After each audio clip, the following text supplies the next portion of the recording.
Assalamualaikum warahmatullahi wabarakatuh. Perkenalkan saya Dr. Budi. Seperti biasa, hari ini kita akan melakukan tutorial dengan menggunakan SPSS mengenai analisis data.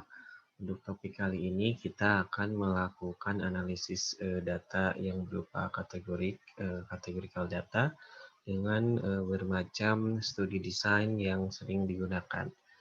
Yang akan kita bahas desainnya yaitu adalah desain cross-seksional dan juga cache control. Seperti biasa, saya menggunakan aplikasi SPSS versi 22 dengan dataset berjudul cross-seksional. Nanti Bapak Ibu sekalian bisa dapatkan datasetnya di live Unpad, nanti akan diupload kemudian. Nah, untuk yang data cross-seksional ini, jadi ada pertanyaan penelitian, yaitu peneliti akan menghubungkan atau ingin meneliti tentang hubungan kejadian kolik yang ditandai dengan angka 1 dan 2 dengan riwayat merokok.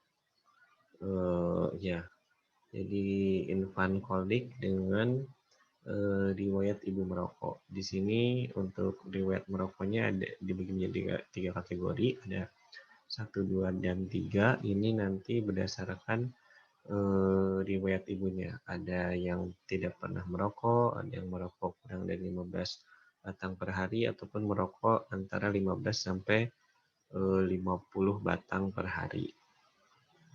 Jadi dari data ini bisa kita tentukan bahwa outcome-nya adalah infant colic dan prediktornya adalah maternal smoking. Jadi nanti kita ingin mengetahui apakah terdapat asosiasi antara maternal smoking dan juga resiko terjadinya infant colic. Oke, bagaimana cara melakukannya? Setelah kita buka SPSS-nya dan kita buka datanya dengan judul cross-seksional, maka yang kita lakukan adalah pertama kita klik analyze, setelah itu kita klik descriptive statistik, dan juga kita klik cross tab. Setelah itu kita masukkan variabel-variabelnya, kita masukkan variabel outcome atau koliknya pada kolom, dan juga smoking pada isian row. Kemudian kita klik statistik dan kita pilih chi-square dan juga risk-nya. Kita lakukan klik centang ya. Kemudian klik continue. Lalu kita klik juga selnya, kita akan centang count variabel yang di observe dan juga presentasi ke arah baris. Lalu kemudian ketik continue. Kemudian klik OK.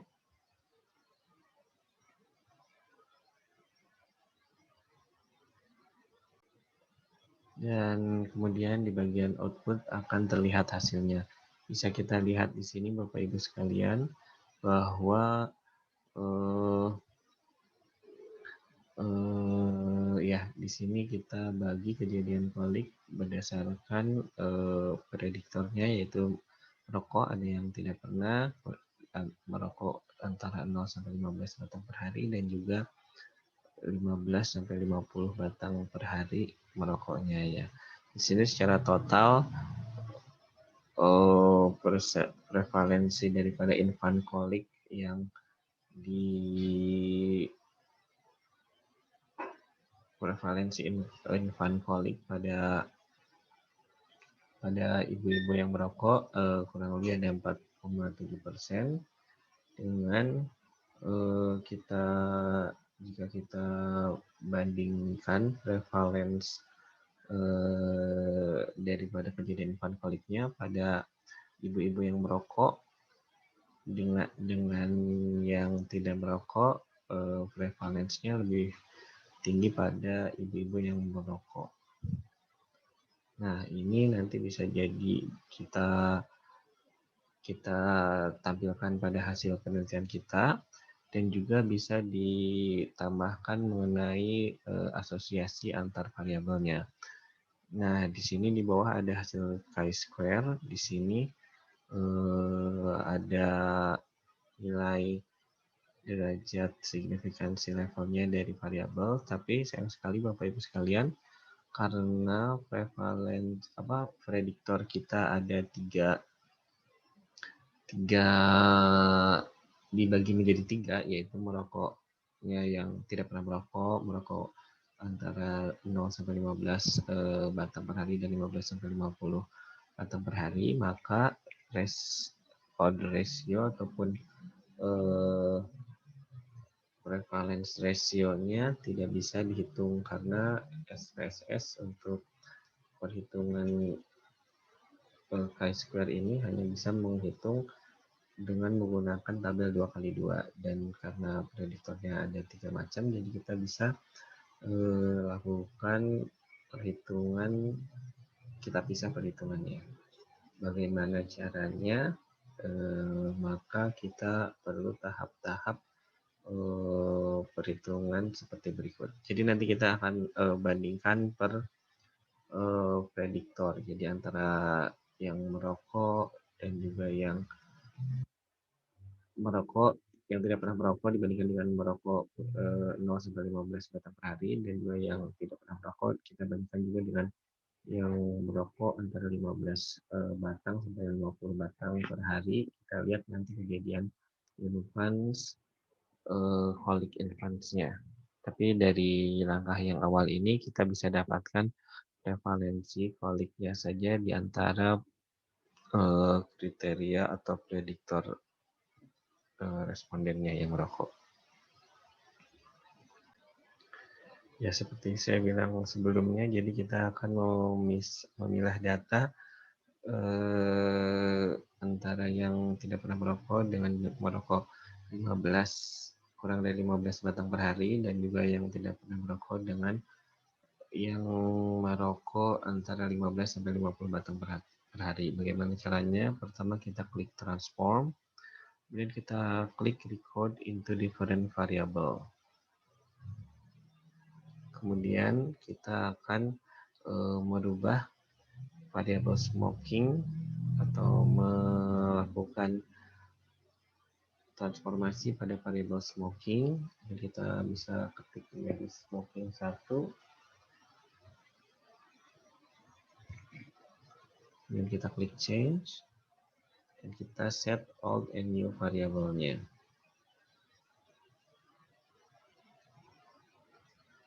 Kita ganti dulu terlebih dahulu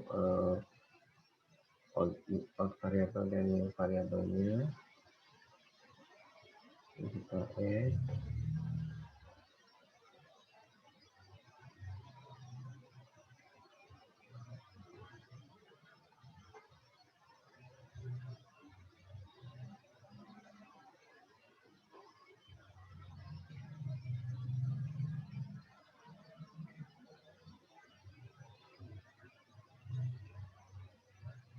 Kemudian kita klik continue dan OK.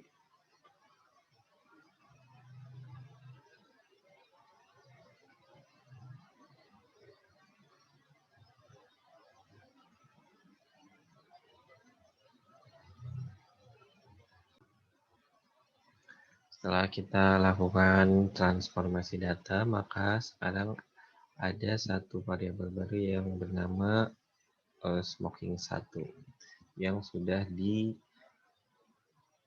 direkategorisasi. Nah, seperti saya bilang sebelumnya, maka kita akan memilih variabel-variabel akan menghitung prevalence ratio dengan memisahkan variabel prediktor tadi. Bagaimana caranya? Maka kita akan select data.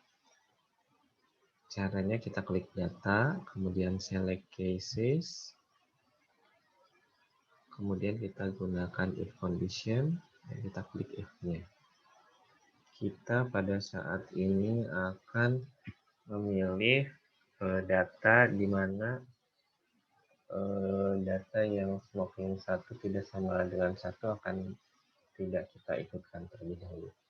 Jadi smoking 1 klik, kemudian tidak dan sama dengan, yaitu tandanya yang seperti ombak ini, kemudian klik sama dengan, biasanya ini benar-benar ada spasi, tidak sama dengan 1. Dan kita klik continue, kemudian kita klik OK.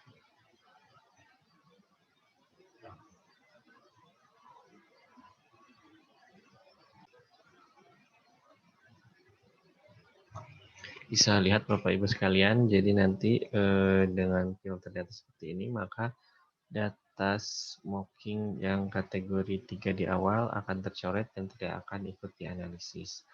Nah, setelah itu kita lakukan analisis yang sama seperti yang pertama kita lakukan. Kita lakukan analysis untuk mendapatkan prevalence ratio-nya.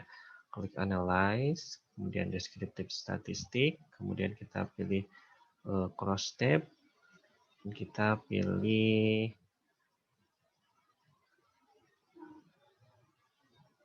smoking 1 dan ini, kemudian kita langsung klik OK.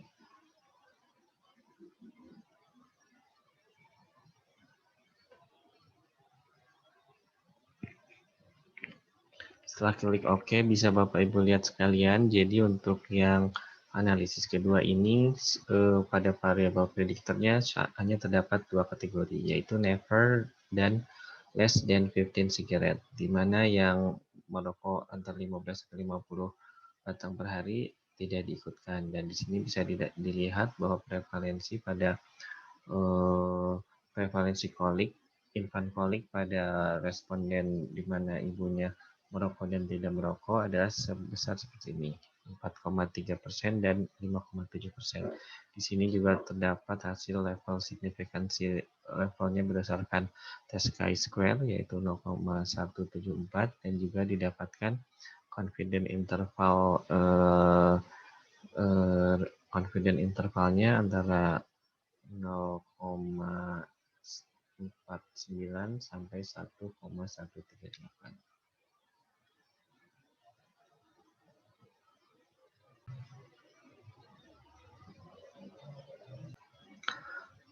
Lalu kita bisa lakukan hal yang sama pada grup yang lainnya dengan langkah yang mirip seperti langkah sebelumnya.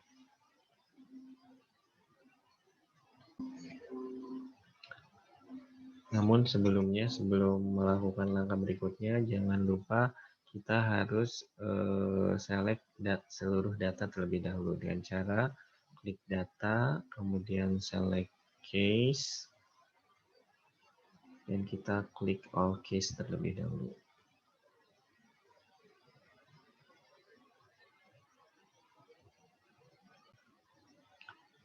Setelah dilakukan langkah seperti tadi, maka untuk sekarang seluruh case sudah bisa kita gunakan dengan tanda yaitu tidak ada garis silang di antara nomor-nomor observasinya ya. Kemudian kita sekarang akan melakukan langkah kedua, langkah berikutnya yaitu akan membandingkan antara kejadian kolik pada ibu-ibu yang tidak ibu yang tidak pernah merokok dengan ibu yang merokok antara 15 sampai 50 batang per hari. Caranya kita filter terlebih dahulu, kita klik data, select cases, kemudian kita gunakan if condition, kemudian klik if-nya, terus kita klik smoke. Bisa kita ulangi lagi jika kita masih bingung, kita hapus semuanya terlebih dahulu. Kita klik smoking, sekarang tidak sama dengan 2.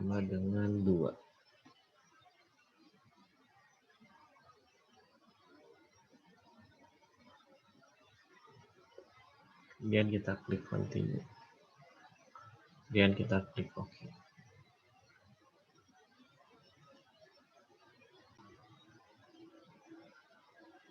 Setelah setelah data yang kita inginkan sudah terseleksi dengan benar, maka kita lakukan analisis perhitungan prevalence ratio seperti biasa, yaitu kita klik analyze, kemudian kita klik descriptive statistik dan juga cross tab.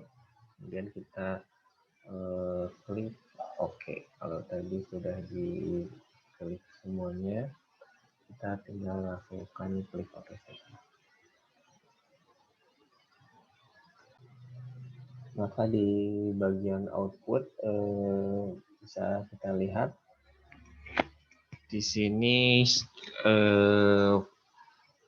responden yang kita bandingkan adalah kejadian kalik pada infant, di mana responden yang dibandingkan adalah ibu-ibu yang tidak pernah merokok dengan ibu-ibu yang merokok antara 15 sampai 50 batang per hari.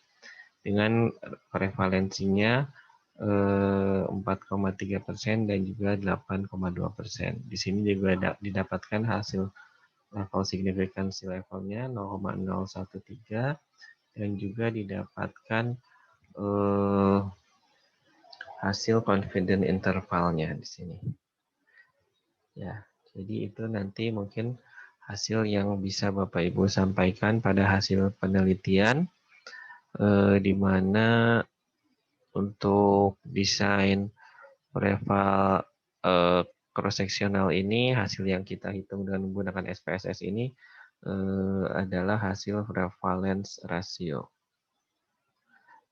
Namun perlu Bapak Ibu sekalian perhatikan bahwa uji kategorikal ini yang menggunakan chi-square ini belum mengakomodasi variabel confounding. Jadi hal itu perlu dibahas dan diperhatikan dalam menyampaikan hasil analisis. Oke, untuk desain cross-sectional cukup sekian. Untuk detail dan juga pembahasan lebih lanjutnya bisa lihat di file PDF tentang Lab Medical Statistik tentang analisis kategorikal data. Terima kasih.